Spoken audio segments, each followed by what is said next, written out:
कि एक गांव में एक आचार्य जी रहते थे, उनकी बड़ी खूबसूरत बेटी थी और उनके 3 शिष्य थे और तीनों उस लड़की को बहुत प्यार करते थे।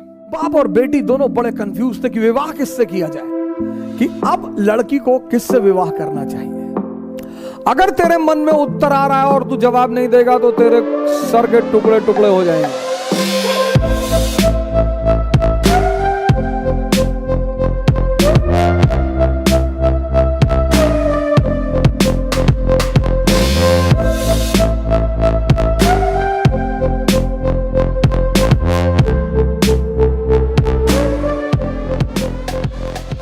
विक्रमादित्य की अगर आपने पहली कहानी सुनी हो, वेताल 25 पहली कहानी विक्रमादित्य जाता है। सोचिए क्या शिक्षा देने का तरीका था हमारे देश में, कहानी सुनाकर संदेश देना।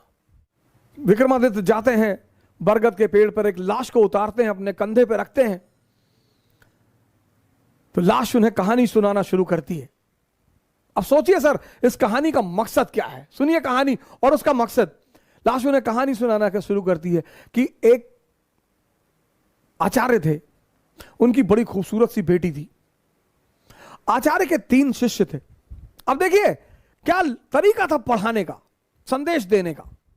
तो लाश ने विक्रमादित्य को कहानी सुनानी शुरू की कि एक गांव में एक आचार्य जी रहते थे, उनकी बड़ी खूबसूरत बेटी थी और उनके 3 शिष्य थे और तीनों उस लड़की को बहुत प्यार करते थे और तीनों बड़े योग्य थे। आचार्य जी को भी लगता था कि यार योग्य तो तीनों है, लड़की को भी लगता था कि योग्य तो तीनों है, तो शादी किससे करूं?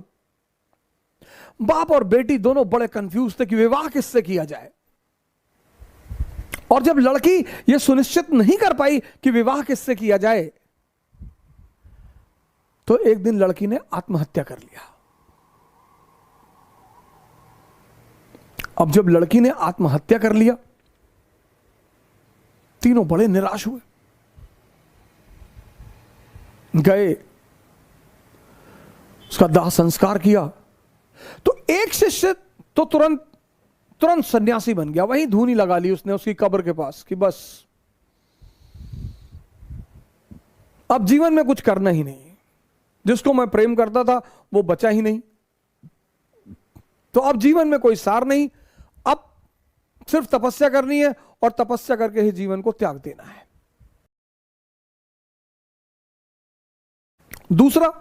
दूसरा फकीर बन गया, घूमने लगा देश विदेश में। उसे पता था कि हिंदुस्तान में कुछ संत हैं जो फिर से जीवित करने का मंत्र जानते हैं। लगा वो उन संतों को खोजने जो फिर से जीवित करने का मंत्र जानते थे।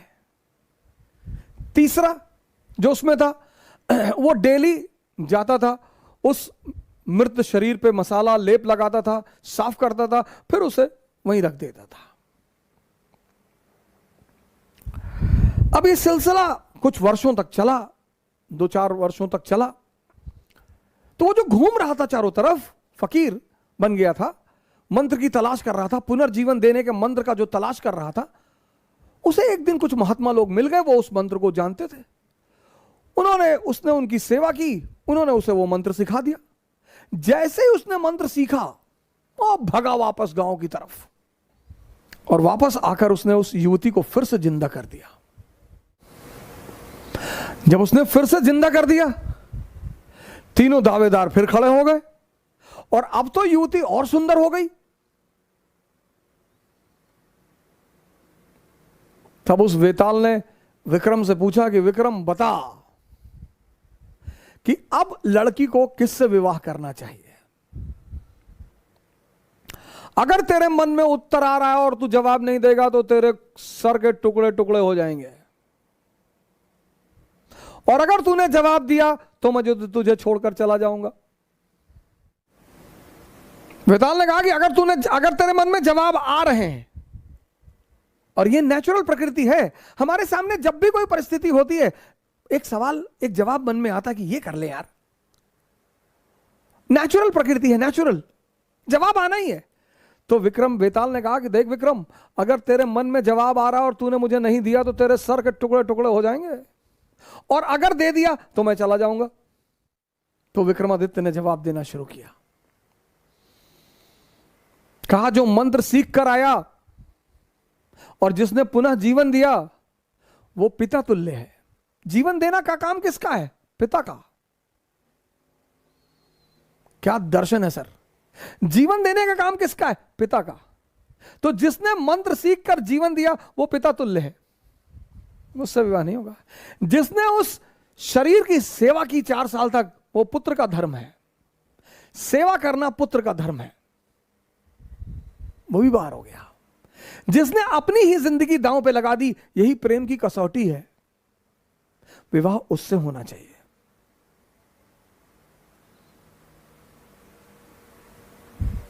यह था शिक्षा देने का तरीका।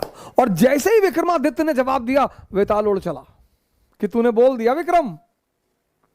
यानी अब सुनिए इस कहानी का दूसरा उद्देश्य क्या है। मौन। परम की जो प्राप्ति होगी वो मौन में होगी।